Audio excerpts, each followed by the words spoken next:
Assalamualaikum warahmatullahi wabarakatuh. Perkenalkan, nama saya Aisyah Nur Fadila dengan NPM 2475472. Mahasiswa Program Studi Akuntansi Perpajakan semester 4 di Politeknik Negeri Lampung. Video ini saya buat sebagai tugas untuk mata kuliah Akuntansi Keuangan Lanjutan dengan topik pembahasan mengenai akuntansi kantor pusat dan cabang. Pada video ini, kita akan membahas tentang akuntansi kantor pusat dan cabang yang pada intinya berbicara tentang bagaimana dua entitas operasional ini dapat dicatat dan dilaporkan secara harmonis. Meskipun secara hukum mereka tetap merupakan satu kesatuan yang utuh, topik ini penting dipahami karena banyak perusahaan di Indonesia yang beroperasi dengan model kantor pusat dan beberapa kantor cabang di berbagai lokasi. Kantor pusat dan cabang merupakan satu kesatuan hukum meskipun keduanya beroperasi secara terpisah. Kantor pusat berperan sebagai pengendali utama yang memiliki kewenangan tertinggi, sementara kantor cabang merupakan perpanjangan tangan operasional di lokasi yang berbeda dan bukan merupakan entitas hukum yang berdiri sendiri. Hal ini berbeda dengan anak perusahaan atau subsidiari yang merupakan badan hukum terpisah dari induknya. Kantor cabang justru menjadi bagian integral dari perusahaan induk, sehingga seluruh aktivitas dan kewajibannya tetap menjadi tanggung jawab kantor pusat secara hukum. Tingkat otonomi cabang dapat dibedakan menjadi dua jenis, yaitu cabang dependen dan cabang independen. Pada cabang dependen, sistem akuntansinya tidak lengkap dan dikelola secara terpusat oleh kantor pusat. Pencatatan lokalnya hanya terbatas pada kas kecil dan laporan penjualan harian, serta seluruh keputusan finansial dipegang penuh oleh kantor pusat. Sebaliknya, pada cabang independen, sistem akuntansinya mandiri dan lengkap dengan buku besar serta laporan yang terpisah. Pencatatan lokalnya menyeluruh layaknya entitas bisnis tersendiri. Dan cabang memiliki otonomi yang luas, mirip dengan akuntansi konsolidasi pada entitas anak. Dalam pembahasan kali ini, fokus utama kita adalah pada cabang dependen. Penting untuk kita memahami perbedaan antara akuntansi kantor pusat dan cabang dengan akuntansi konsolidasi. Dari sisi status hukum, akuntansi kantor pusat dan cabang berada dalam satu entitas hukum tunggal, sedangkan akuntansi konsolidasi melibatkan beberapa entitas hukum yang terpisah. Dari sisi struktur, operasi, model kantor pusat dan cabang merupakan satu entitas dengan banyak lokasi, sementara konsolidasi melibatkan hubungan induk dan anak perusahaan. Fokus eliminasinya pun berbeda, di mana akuntansi kantor pusat dan cabang berfokus pada transaksi internal antar bagian yang bersifat resiprokal, sedangkan konsolidasi berfokus pada hak minoritas, goodwill, dan transaksi antar perusahaan. Tujuan akhirnya juga berbeda, yaitu laporan keuangan gabungan atau kombinasi untuk kantor pusat dan cabang dibandingkan dengan laporan keuangan konsolidasian untuk entitas induk dan anak. Konsep penting berikutnya adalah prinsip cermin pada akun resiprokal di buku kantor pusat. Terdapat akun investasi pada cabang yang diklasifikasikan sebagai aset, mencerminkan hak kantor pusat atas aset bersih cabang dengan saldo nominal di posisi debit. Sebaliknya, di buku kantor cabang terdapat akun kantor pusat yang diklasifikasikan sebagai liabilitas atau ekuitas internal, mencerminkan kewajiban kantor cabang kepada kantor pusat dengan saldo nominal di posisi kredit. Kedua akun ini ibarat cermin satu sama lain, sehingga saldonya harus selalu sama persis namun berada pada posisi yang berlawanan. Mari kita lihat bagaimana transaksi rutin dicatat di kedua buku jurnal. Saat terjadi transfer kas, misalnya kantor pusat mengirim 20 juta rupiah ke kantor cabang. Maka di buku jurnal kantor pusat dicatat debit investasi pada cabang dan kredit kas.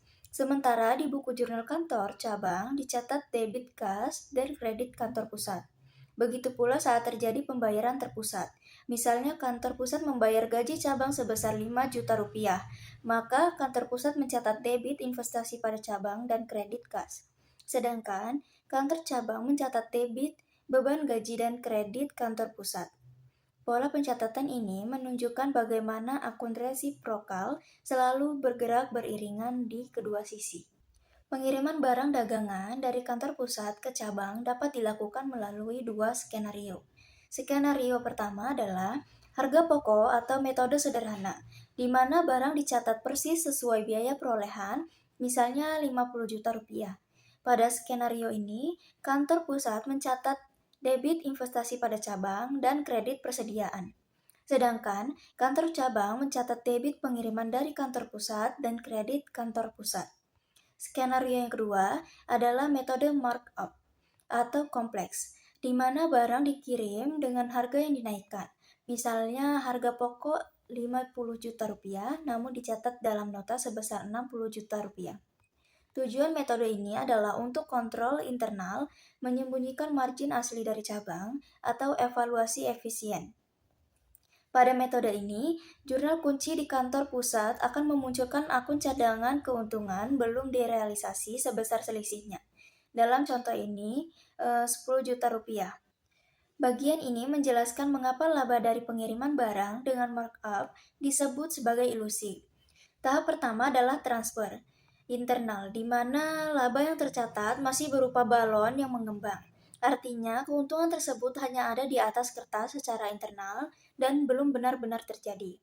Tahap kedua adalah penyimpanan, di mana barang tersebut masih berada dalam persediaan akhir cabang, sehingga laba fiktif tersebut masih tersembunyi di dalam nilai persediaan. Tahap ketiga adalah penjualan eksternal, di mana barang akhirnya terjual ke pihak luar, sehingga balon tersebut pecah dan laba baru benar-benar terrealisasi dari sudut pandang entitas tunggal. Meskipun secara teori saldo akun resiprokal harus selalu sama, dalam praktiknya seringkali terjadi perbedaan saldo karena beberapa sebab. Yang pertama, transaksi dalam perjalanan atau in transit, yaitu kas atau barang yang sudah dikirim oleh satu pihak namun masih dalam perjalanan dan belum diterima atau dicatat oleh pihak seberang. Yang kedua, penyesuaian sepihak, yaitu beban cabang yang dibayar langsung oleh kantor pusat atau sebaliknya, namun belum dikomunikasikan ke pihak lain. Yang ketiga, kesalahan pencatatan, seperti human error, duplikasi, atau kesalahan angka pada salah satu buku. Oleh karena itu, sebelum laporan gabungan dapat dibuat, perbedaan ini harus terlebih dahulu diperbaiki melalui proses rekonsiliasi. Berikut adalah contoh proses rekonsiliasi saldo resiprokal. Saldo buku kantor pusat menunjukkan 200 juta rupiah di posisi debit, sedangkan saldo buku kantor cabang menunjukkan 190 juta rupiah di posisi kredit. Setelah ditelusuri, ditemukan bahwa terdapat kas dalam perjalanan sebesar 10 juta rupiah yang belum dicatat oleh kantor cabang, sehingga saldo kantor cabang disesuaikan menjadi 198 juta rupiah. Di sisi lain, terdapat beban iklan kantor cabang untuk kantor pusat sebesar 2 juta rupiah yang belum dicatat oleh kantor pusat, sehingga saldo kantor pusat juga disesuaikan menjadi 198 juta rupiah. Setelah penyesuaian ini, kedua saldo akhirnya sama, dan setiap penyesuaian wajib diikuti dengan jurnal koreksi pada buku pihak yang tertinggal. Tujuan akhir dari seluruh proses ini adalah menghasilkan laporan keuangan gabungan. Filosofinya adalah menyajikan posisi keuangan dan kinerja operasional, seolah-olah kantor pusat dan kantor cabang merupakan satu entitas tunggal. Laporan ini ditujukan untuk pemangku kepentingan eksternal seperti investor, kreditor, dan pemerintah. Untuk mencapai hal ini, laporan dari kantor pusat dan kantor cabang digabungkan melalui proses jurnal eliminasi, dengan prinsip mutlak bahwa tidak boleh ada transaksi dengan diri sendiri yang muncul dalam laporan eksternal. Proses jurnal eliminasi dapat dianggap sebagai 3 lapis filter yang menyaring data internal sebelum menjadi data konsolidasi bersih. Filter pertama adalah saldo resiprokal, yang membatalkan akun investasi pada cabang di kantor pusat dan akun kantor pusat di kantor cabang, karena keduanya merupakan klaim fiktif secara eksternal. Filter kedua adalah pengiriman internal, yang menghapus akun pengiriman barang ke cabang dan pengiriman dari kantor pusat. Karena hal ini murni merupakan mutasi gudang, bukan penjualan.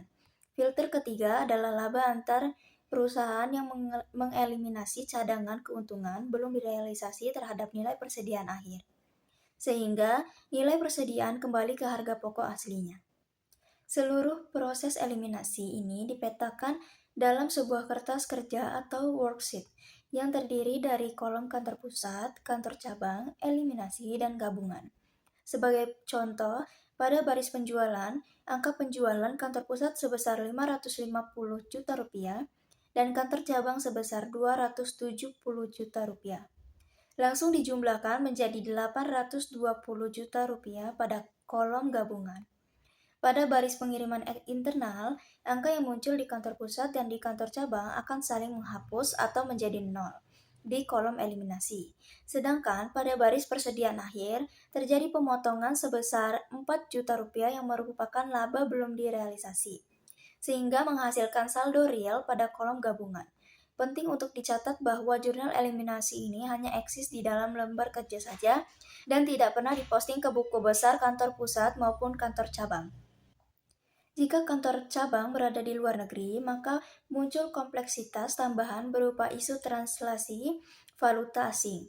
Terdapat dua metode yang umum digunakan. Metode yang pertama adalah metode kurs sekarang atau current rate yang digunakan untuk entitas mandiri di mana aset dan liabilitas ditranslasikan dengan kurs pada tanggal neraca dan selisihnya masuk ke penghasilan komprehensif lain atau OCI.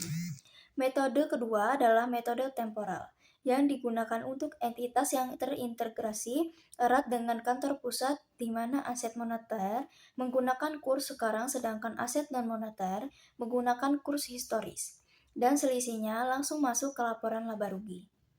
Sebagai penutup, seluruh proses akuntansi kantor pusat dan cabang dapat dirangkum dalam 4 tahap harmonisasi. Tahap pertama adalah pemisahan, yaitu mencatat transaksi harian secara paralel di kedua buku.